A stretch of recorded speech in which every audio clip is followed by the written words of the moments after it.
20 ఏళ్ల క్రితం ఒక నటి సంచలనమైనటువంటి మరణం వెనుక మిస్టరీకి సంబంధించినటువంటి ఇష్యూకి సంబంధించి ఇప్పుడు సుప్రీంకోర్టు తీర్పుని వెలువడించినటువంటి పరిస్థితి కనిపించింది.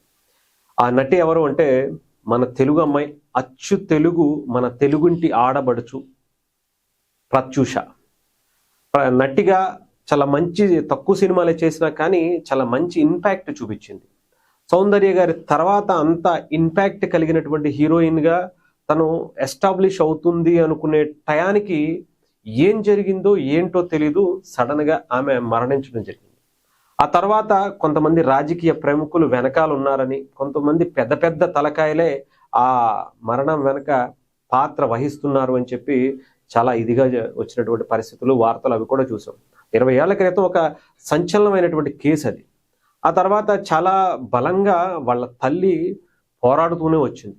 ఆ కేసు ఇప్పటి వరకు అంటే ఒక 20 ఏళ్ళు అంటే 2 దశాబ్దాల పాటు, అంటే ఒక తల్లి తన కూతురి కోసం, తన కూతురి మరణం వెనుకున్నటువంటి వ్యక్తులకి శిక్ష పడాలి అని చెప్పి ఇన్ని సంవత్సరాల పాటు ఒక సుదీర్ఘమైనటువంటి పోరాటం చేస్తుంది అంటే ఆలోచించండి. ఎంత మదనపడి, ఎంత బాధపడి, ఎన్ని రకాల ఒత్తిళ్ల నుంచి తలొంగి ఇప్పుడు ఆ కేసుకి విజయం సాధించడం కోసం సుప్రీంకోర్టు వరకు వెళ్ళి, సుప్రీంకోర్టులో ఇప్పుడు తీర్పు వెలువడేంత వరకు ఓపికగా, నిజంగా ఆ తల్లి, ఆ కూతురు చనిపోయినప్పుడే చాలా చిత్రవదకు గురైపోయి ఉంటుంది.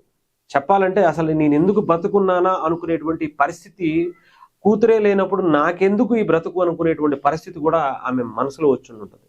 కానీ నేను ఎలాగైనా ఉండాలి, నేను ఎలాగైనా బ్రతకాలి, నా కూతురి మరణం వెనుకున్నటువంటి వ్యక్తులందరినీ శిక్ష వేయించి కానీ నేను డెఫినెట్గా వాళ్ళకి శిక్ష పడేలా చాలా బలంగా ముందుకు వెళ్ళాలని ఎంత బలంగా కోరుకుందో నాకైతే తెలిసి ఇప్పుడు అనిపిస్తుంది.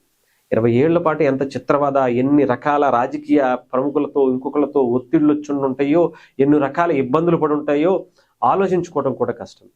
ఆ తర్వాత ఇప్పుడు మొత్తానికి సుప్రీంకోర్టు హైకోర్టుకు వెళ్ళింది, హైకోర్టు శిక్ష వేసింది. ఆ తర్వాత వాళ్ళు మాత్రం బయటే తిరుగుతున్నటువంటి పరిస్థితి కనిపిస్తుంది బెయిల్ మీద.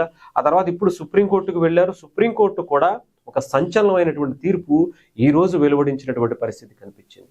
హైకోర్టు ఇచ్చినటువంటి ఏదైతే ఆ శిక్షనే ఖరారు చేస్తూ సుప్రీంకోర్టు కూడా నిర్ణయం తీసుకుంది. సిద్ధార్థ రెడ్డి అనేటువంటి ఆ వ్యక్తి ఎవరైతే ఆమె మరణానికి సంబంధించినటువంటి కారకులుగా ఉండేటువంటి ఆ వ్యక్తి ఎవరైతే ఉన్నారో అతన్ని వెంటనే 4 వారాలు గడువిచ్చి వెంటనే కోర్టులో లొంగిపోవాలి, పోలీసులకి లొంగిపోయి శిక్ష అనుభవించాల్సిందే అనేటువంటి తీర్పు సుప్రీంకోర్టు కూడా ఇవ్వటం అనేది నిజంగా మంచి పరిణామమే. కాకపోతే ఇంత పోరాడితే తప్ప ఆ విజయం ఇన్నేళ్ల పాటు, 20 ఏళ్ల పాటు అంటే ఇంకా ఆలోచించుకోండి. అసలు ఎంత చిత్రవద అనుభవించి అసలు గెలుస్తామా లేదా, నా కూతురికి న్యాయం జరుగుతుందా లేదా, నా కూతురికి వెనకుండేటువంటి వాళ్ళకి శిక్ష పడుతుందా లేదా, ఎంతో నటిగా మంచి పేరు సంపాదించుకుంటుంది, ఎంతో గొప్ప స్థాయికి వెళ్తుంది అనుకునేటువంటి ఆ ప్రత్యూషని ఆమె చనిపోయిందనేటువంటి బాధనే దిగమింగుకుంటూ ఇలా ముందుకు వెళ్ళటం అంటే అసలు నిజంగా ఆషామాషి విషయం కాదు. కానీ తెలుగు రాష్ట్రాల్లో ముఖ్యంగా తెలుగు వాళ్ళు తక్కువ అవుతున్నటువంటి ఆ టైంలో ఒక తెలుగు నటిగా వచ్చి మంచి పేరు ప్రఖ్యాతలు సంపాదించుకుంటుంది. ఆ ఫేస్లో అలాంటి కళ ఉంది, ఆమెలో అలాంటి టాలెంట్ ఉంది, అలాంటి యాక్టింగ్ స్కిల్స్ ఉన్నాయని చెప్పి మనం చూసాం. ఈవెన్ ఉదయ్ కిరణ్ గారి ఒక సినిమాలో కావచ్చు, రాయుడు అని సినిమా అనుకుంటా, మోహన్ బాబు గారి సినిమాలో మోహన్ బాబు గారి కూతురుగా యాక్ట్ చేసినటువంటి పరిస్థితి. మన అచ్చు తెలుగు ఆడపిల్ల మరొకసారి ఒక మంచి నటిగా గుర్తింపు సంపాదించుకుంటుంది అనుకున్న టైంలో ఒక్కసారిగా ఆమె మరణం సంచలనం అని చెప్పాలి. ఆ తర్వాత ఇప్పుడు వచ్చినటువంటి తీర్పుతో మరొకసారి తెర మీదకు వచ్చింది. ఇప్పటికీ న్యాయం జరిగింది అని చెప్పి అనిపిస్తుంది. ఆమె మరణానికి సంబంధించినటువంటి కారకులకి శిక్ష 20 ఏళ్ల తర్వాత పడినా కూడా అతనికి ఒక బలమైనటువంటి సంకేతం.